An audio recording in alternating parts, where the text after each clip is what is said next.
अस्सलाम वालेकुम दोस्तों। सबसे पहले तो आप तमाम चाहने वालों का तहे दिल से बेहद शुक्रिया कि आपने मेरे अजमेर का पूरा इतिहास पार्ट 1 को इतना प्यार दिया कि उस पर 7,70,00,000 से ज्यादा व्यूज आए। यह सब आपकी मोहब्बत और ख्वाजा साहब का करम है। आपकी इसी दीवानगी को देखते हुए आज मैं बहुत मेहनत और रातों की नींदें कुर्बान करके इस इतिहास का पार्ट 2 लेकर आया हूं। दोस्तों, एक वीडियो बनाने में बहुत खून पसीना एक करना पड़ता है। कई बार दिल टूट जाता है जब आप लोग बीच में ही वीडियो छोड़ देते हैं। इसलिए आज मैं आपसे एक ही गुजारिश करूंगा। आज की यह दास्तां सिर्फ उनके लिए है जिनकी आंखों में पानी और सीने में धड़कता हुआ दिल है, जिसका दिल पत्थर का बन चुका है। वो अब भी इसी वक्त इस वीडियो को छोड़कर चला जाए, लेकिन जो ख्वाजा गरीब नवाज के सच्चे आशिक हैं वो आज अपनी जगह से हिल नहीं पाएंगे। आज इस वीडियो में आप वो मंजर देखेंगे जिसे सुनकर पत्थर भी रो पड़े थे। पार्ट 2 जहां पार्ट 1 खत्म हुआ था, द फ्लैशबैक। पार्ट 1 में आपने देखा कि कैसे पृथ्वीराज चौहान के अजमेर में ख्वाजा साहब ने कदम रखा, कैसे अना सागर का पानी एक प्याले में समा गया और कैसे बड़े बड़े जादूगरों के गुरूर खाक में मिल गए। लेकिन दोस्तों, कहानी यहां खत्म नहीं हुई थी। असली इम्तिहान तो अब शुरू होने वाला था। महल के अंदर राजा पृथ्वीराज चौहान के कान खड़े हो चुके थे। राजा को लगा कि उसकी सल्तनत खतरे में है। उसने अपने सेनापतियों से कहा, उस फकीर को रोको, वरना मेरी प्रजा मेरे हाथ से निकल जाएगी। नफरत की आग सुलग चुकी थी और अजमेर की पहाड़ियों पर काली घटाएं छाने लगी थीं। मासूमों पर जुल्म और ख्वाजा की आंखों के आंसू। राजा के सिपाहियों ने ख्वाजा साहब के मुरीदों पर पहरा लगा दिया। बाजारों में मुनादी कर दी गई कि कोई भी इन फकीरों को अनाज या पानी नहीं देगा। एक दोपहर ख्वाजा साहब का एक बूढ़ा मुरीद जो भूख से निढाल था, सड़क किनारे गिर पड़ा। सिपाहियों ने उसे पानी पिलाने के बजाय उसकी पीठ पर कोड़े बरसाए। जब यह खबर ख्वाजा साहब तक पहुंची तो उन्होंने गुस्से में हाथ नहीं उठाए, बल्कि वो झार झार रोने लगे। उन्होंने अपने मुरीद के जख्मों को अपने दामन से पोंछा और कहा, ऐ मालिक, यह बंदे नहीं जानते कि ये क्या कर रहे हैं, इन्हें माफ कर दें। दोस्तों, यहां रुककर एक बात दिल पर हाथ रखकर बताइए, क्या किसी भूखे प्यासे फकीर पर जुल्म करना किसी राजा की बहादुरी है? आपकी क्या राय है? कमेंट में अभी अपनी राय लिखें। मैं हर एक कमेंट खुद पढ़ता हूं। तराइन का वो खौफनाक महायुद्ध, द ग्रेट वॉर, वक्त ने करवट ली और अफगानिस्तान से सुल्तान शहाबुद्दीन गौरी की फौजें हिंदुस्तान की तरफ बढ़ीं। साल 1192 तराइन का मैदान या जंग सिर्फ 2 राजाओं की नहीं थी। यह अजमेर के झर्रे झर्रे की जंग थी। लाखों की सेनाएं आपस में भिड़ गईं, चीखें, पुकार और लहू का दरिया। चारों तरफ सिर्फ लाशें ही लाशें थीं। पृथ्वीराज चौहान ने अपनी पूरी ताकत झोंक दी, लेकिन कुदरत का फैसला कुछ और था। जब पृथ्वीराज को हार का सामना करना पड़ा और उन्हें बंदी बनाया गया तो अजमेर की गलियों में मातम छा गया। लोग अपने घरों में दुबक गए। ख्वाजा साहब ने जब यह मंजर देखा तो उन्होंने फकीरी चोला ओढ़कर उन विधवाओं और अनाथों की मदद शुरू की जिनके सुहाग और बाप इस जंग में मारे गए थे। उन्होंने यह नहीं देखा कि कौन हिंदू है और कौन मुसलमान। उन्होंने बस इंसान का दर्द देखा। जंग खत्म हो चुकी थी। चारों तरफ लाशों का ढेर था। तभी एक घायल राजपूत सैनिक, जिसके शरीर पर अनगिनत घाव थे, रेंगता हुआ ख्वाजा के आस्थाने कुटिया की तरफ आया। यह वही सैनिक था जिसने ख्वाजा के मुरीदों पर पत्थर बरसाए थे, जिसने उन्हें शहर से निकालने की कसम खाई थी। सैनिक कांपती आवाज में, ख्वाजा, मैं वही गुनहगार हूं। मेरी तलवार ने आपके चाहने वालों का लहू बहाया है। आज मैं मौत के करीब हूं। क्या आप मुझे कत्ल कर देंगे? क्या आप बदला लेंगे? ख्वाजा साहब उठे। उन्होंने नफरत का जवाब नफरत से नहीं दिया। उन्होंने अपने हाथों से उस सैनिक का सिर अपनी गोद में रखा, उसकी सूखी आंखों में देखा और उसे अपने प्याले से पानी पिलाया। ख्वाजा साहब शांत स्वर में, बेटा, फकीर की चौखट पर सिर्फ मोहब्बत की खैरात मिलती है, सजा का रिवाज यहां नहीं है। जा, मैंने तुझे माफ किया। न वह सैनिक फूट फूट कर रोने लगा। उसकी आंखों से पछतावे के वो आंसू गिरे जिन्होंने सालों की नफरत धो डाली। उसी पल ख्वाजा के कदमों में उसने अपनी आखिरी सांस ली। यह था ख्वाजा का किरदार, जिसने दुश्मनों को भी अपना मुरीद बना लिया। अब वो मंजर आता है जिसे याद करके आज भी मोमिनों के दिल तड़प उठते हैं। ख्वाजा साहब की उम्र 90 साल पार कर चुकी थी। उनका शरीर कमजोर हो गया था, लेकिन चेहरे का नूर सूरज की तरह चमक रहा था। 6 रज्जब की वो काली रात, जब आसमान भी उदास था, ख्वाजा साहब ने अपने वफादार मुरीदों और बेटों को पास बुलाया। उनकी आंखों में एक अजीब सी चमक थी, जैसे कोई बिछड़ा हुआ प्रेमी अपने महबूब से मिलने वाला हो। ख्वाजा साहब, मेरे अजीजों, अब जुदाई का वक्त करीब है। मेरे दोस्त, अल्लाह का पैगाम आ गया है। मुसाफिर का सफर खत्म होने को है। ख्वाजा ने हुक्म दिया कि उन्हें उनके हुजरे में अकेला छोड़ दिया जाए और कोई भी अंदर न आए। उन्होंने खुद अपने हाथों से किवाड़ बंद कर लिए। पूरी रात, हाँ, पूरी रात उस कमरे के अंदर से तस्बीह और अल्लाह के जिक्र की आवाजें आती रहीं। कभी रोने की आवाज तो कभी सजदे की लंबी खामोशी। बाहर बैठे मुरीद दीवारों को पकड़कर रो रहे थे।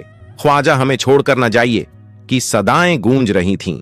जैसे ही सुबह की अजान हुई, अल्लाहू अकबर की आवाज के साथ ही कमरे के अंदर की हलचल एकदम थम गई। एक रूहानी सन्नाटा छा गया। जब सूरज की पहली किरण ने अजमेर की जमीन को छुआ, तब मुरीदों ने भारी दिल से दरवाजा खोला। अंदर का नजारा देखकर सबकी चीखें निकल गईं। ख्वाजा साहब का जिस्म सजदे की हालत में था। उनका सिर खुदा के दरबार में झुका हुआ था और रूह इस मिट्टी के पिंजरे को छोड़कर परवाज कर चुकी थी। सबसे हैरत अंगेज बात क्या थी?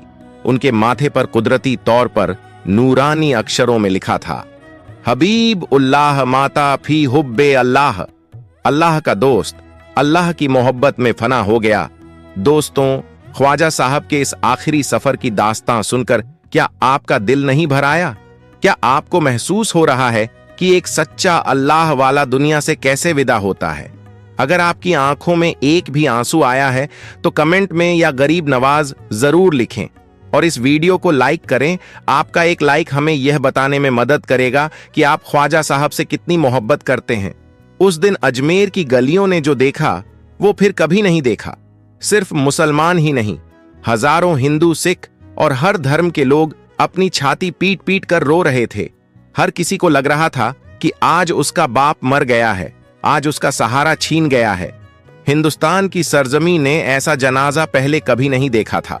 लोग उनके जनाजे की पालकी को छूने के लिए बेकरार थे। परिंदे उस दिन आसमान में छांव किए हुए थे। ऐसा लग रहा था मानो कुदरत भी अपने वली के बिछड़ने का मातम मना रही हो। सदियां बीत गईं, सल्तनतें आईं और मिट्टी में मिल गईं। खिलजी, लोधी, मुगल और अंग्रेज सब चले गए, लेकिन ख्वाजा आज भी अजमेर के सुल्तान बनकर बैठे हैं। आज भी उनकी चौखट पर राजा और रंक एक ही कतार में खड़े होते हैं।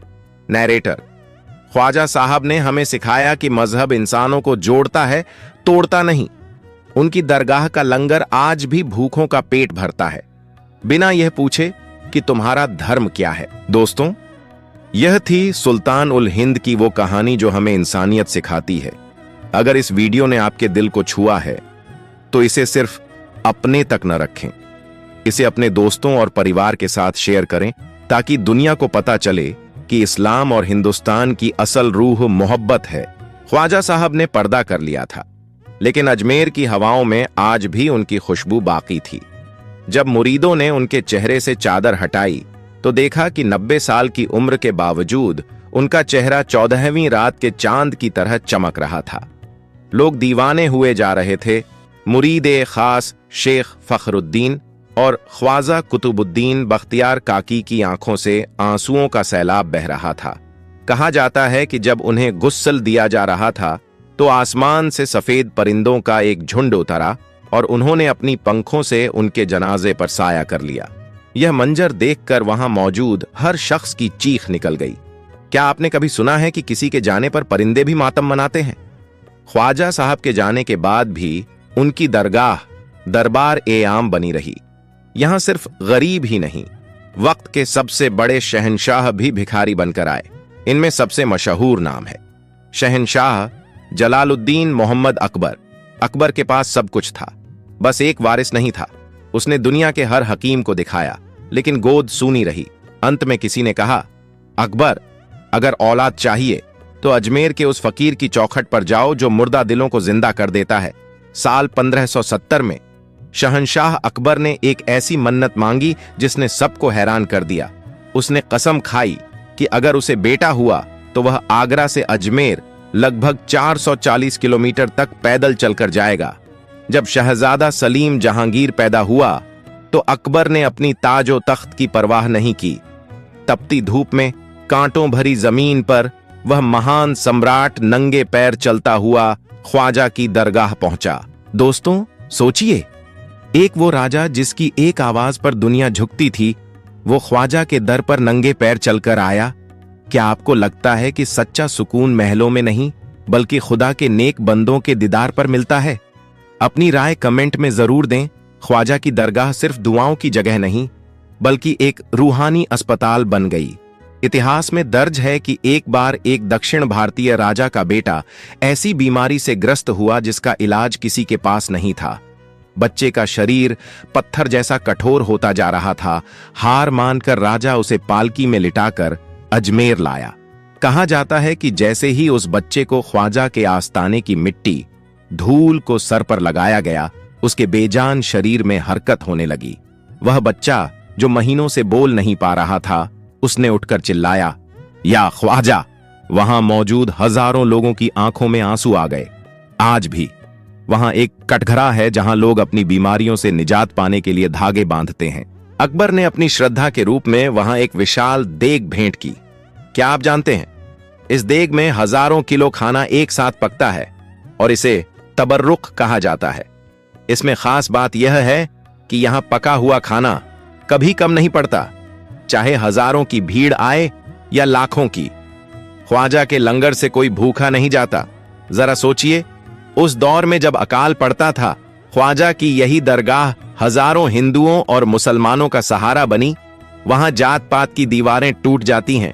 एक ही देग से राजा भी खाता है और फकीर भी। दोस्तों, एक और भावुक वाक्य बूढ़ी मां और ख्वाजा विसाल के कुछ सालों बाद एक बूढ़ी औरत जो बहुत दूर से आई थी, रोते हुए मजार से लिपट गई। उसका जवान बेटा जंग में गायब हो गया था। लोग उसे हटाने लगे, लेकिन अचानक दरगाह के खादिम को एक सपना आया कि इस औरत को मत हटाओ, इसकी पुकार कबूल हो चुकी है। हैरानी की बात देखिए, जैसे ही वह औरत दरगाह के बाहर निकली, सामने से उसका बेटा धूल में लथपथ चला आ रहा था। उसने बताया कि वह कैद में था, लेकिन अचानक एक नूरानी शख्स ने उसकी बेड़ियां तोड़ दी और उसे रास्ता दिखाया। क्या यह ख्वाजा का करम नहीं तो और क्या है? आज का मंजर, 800 साल बाद भी वही दीवानगी। आज ख्वाजा साहब को गुजरे 800 साल से ज्यादा हो गए हैं, लेकिन क्या अजमेर की रौनक कम हुई? नहीं। आज भी जब 6 रज्जब का उर्स आता है तो पूरी दुनिया से लोग दीवानों की तरह दौड़े चले आते हैं। वह गुंबद, वह चांदी का कटहरा, वह खुशबू, ऐसा लगता है मानो ख्वाजा आज भी वहीं बैठे हैं और हर आने वाले की झोली भर रहे हैं। इंसान मर जाता है, लेकिन इश्क कभी नहीं मरता। ख्वाजा ने तलवार से नहीं, अखलाक से हिंदुस्तान को जीता था। उन्होंने सिखाया कि खुदा को पाना है तो उसके बंदों की सेवा करो। दोस्तों, ख्वाजा गरीब नवाज की यह दास्तां सिर्फ एक वाक्य नहीं, एक सबक है।